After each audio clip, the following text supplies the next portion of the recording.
বলে এই বন্ডরা মাজারের ভিতরে বসে বসে গাঁজা খায়, মদ খায়, নারী নিয়ে অবাধে মেলামেশা করে। কথা বলেন ঠিক কিনা? তাদের সাথে আহলে সুন্নাত ওয়াল জামাতের কোনো মিল নাই, তাদের সাথে কোনো সম্পর্ক নাই। আহলে সুন্নাত ওয়াল জামাতের সাথে তাদের কোনো সম্পর্ক নাই। তারা কখনোই আহলে সুন্নাত ওয়াল জামাতের অনুসারী হতে পারে না। তাহলে আমাদেরকে আহলে সুন্নাত দাবি করিয়া এই টাইটেল লাগাইয়া নিজেকে মুসলিম দাবি করিয়া সুদের খাতায় নাম লেখাইলা, ঘুষের খাতায় নাম লেখাইলা, মানুষের উপর অত্যাচার করলা, জুলুম করলা, নির্যাতন করলা, বিড়িটা মুখে হাতে লাগাইয়া মুখে দাড়ি নিয়া টুপি নিয়া তুমি কিভাবে বিড়িটা হাতে নাও, কিভাবে অন্যায় কাজ করো, অপরাধ করো, তোমার কি একটু মায়া লাগে না? তুমি নবীকে আর কত কষ্ট দিবা? যেই নবীকে, আমার নবীকে আল্লাহ এত ভালোবাসলেন, এত মহব্বত করলেন, এত ভালোবাসলেন, যাকে আল্লাহ মেহমান করলেন আরশে আজিমের, তুমি আশিক দাবি করিয়া নবীকে এত পরিমাণ তুমি কষ্ট দাও, তোমার কি একটু লজ্জা হয় না? তোমার কি মায়া লাগে না? তুমি আহলে সুন্নাত ওয়াল জামাতের অনুসারী হইয়া তুমি কখনোই সব করতে পারো না।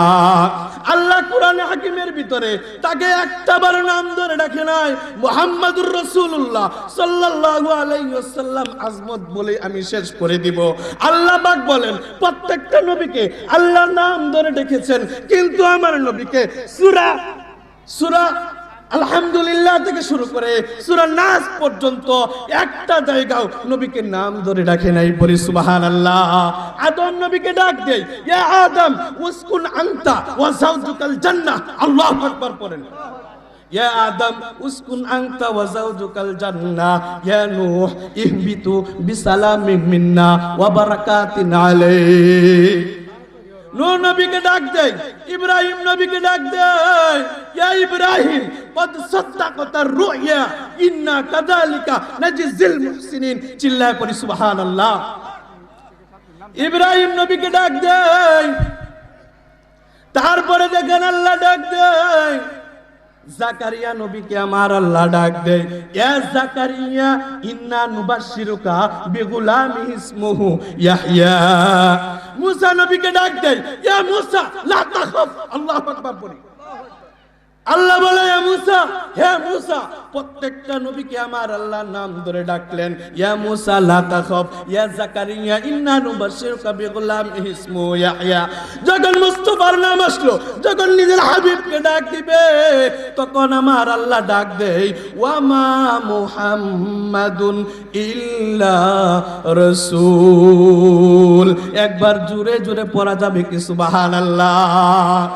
আমার আল্লাহ ডাক দেয়, ইয়া আইয়ুহান নবী। আল্লাহু আকবার। হে সম্মানিত নবী, হে সম্মানিত নবী, ইয়া আইয়ুহান নবী ইত্তাকিল্লাহ ওয়া লা তুতি'ল কাফিরিনা ওয়াল মুনাফিকিন। আল্লাহ তার হাবিবকে ডাক দেয় সম্মানিত নবী।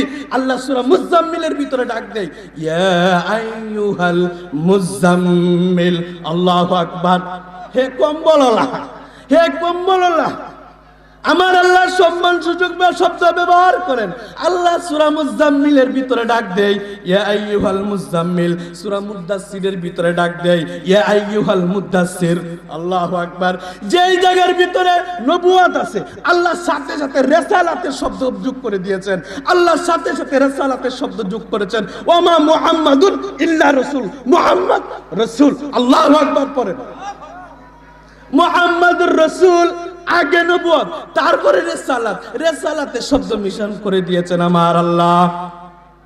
মা কানা মুহাম্মাদুন আবা আহাদিম মির রিজালিকুম ওয়ালাকির রাসূলুল্লাহ। মা কানা মুহাম্মাদুন আবা আহাদিম। মুহাম্মাদের পরে মুহাম্মাদুর রাসূলুল্লাহ। প্রত্যেকটা জায়গার ভিতরে মুহাম্মাদের সাথে রিসালাত শব্দ যোগ করে দিয়েছেন। সুবহানাল্লাহ। তাহলে নবীর আশিক দাবি করিয়া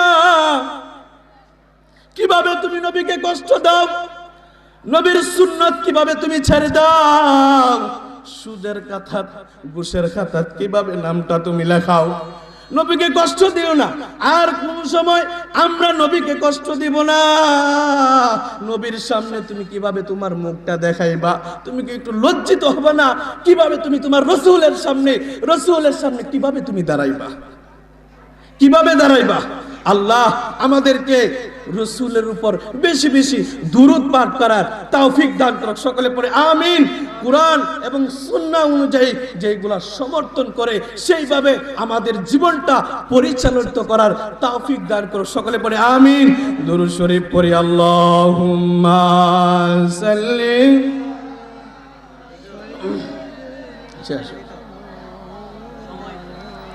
মুহাম্মদ ওয়া আলা আলি সাইয়্যিদিনা মাওলানা মুহাম্মদ বালাগাল উলা বিকামালিহি কাশাফাত তুজা বিজামালিহি হাসানাত জামিউ খিসালিহি সাল্লু আলাইহি ওয়া আলিহি।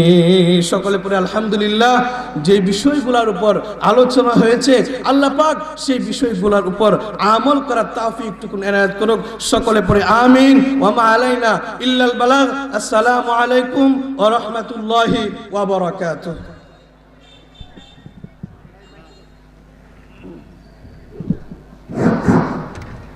আলহামদুলিল্লাহ, অত্যন্ত সুন্দর আলোচনা করতেছিলেন হাফেজ মাওলানা আবু বকর সিদ্দিক সাহেব। সময় স্বল্পতার জন্য ওনাকে হয়তো আমরা বেশি সময় দিতে পারি নাই, তার জন্য আন্তরিকভাবে দুঃখিত। সম্মানিত উপস্থিতি, আপনারা যারা এখনো মঞ্চের সামনে দাঁড়িয়ে আছেন, আপনাদের পায়ে হাত রেখে বলছি স্প্যান্ডেলে এসে বসার জন্য, বা বাজারে বিভিন্ন দোকানে বসে আছেন, আপনাদের পায়ে হাত রেখে বলছি আপনারা আজকের এই সুন্দর মাহফিলকে সৌন্দর্য করার জন্য আপনাদের মাহফিলের স্প্যান্ডেলে এসে বসতে হবে। আমাদের মাঝে উপস্থিত হয়েছেন আজকের মাহফিলের প্রধান অতিথি, শুধু ঢাকা থেকে আমাদের মাঝে এসে উপস্থিত হয়েছেন হযরত মাওলানা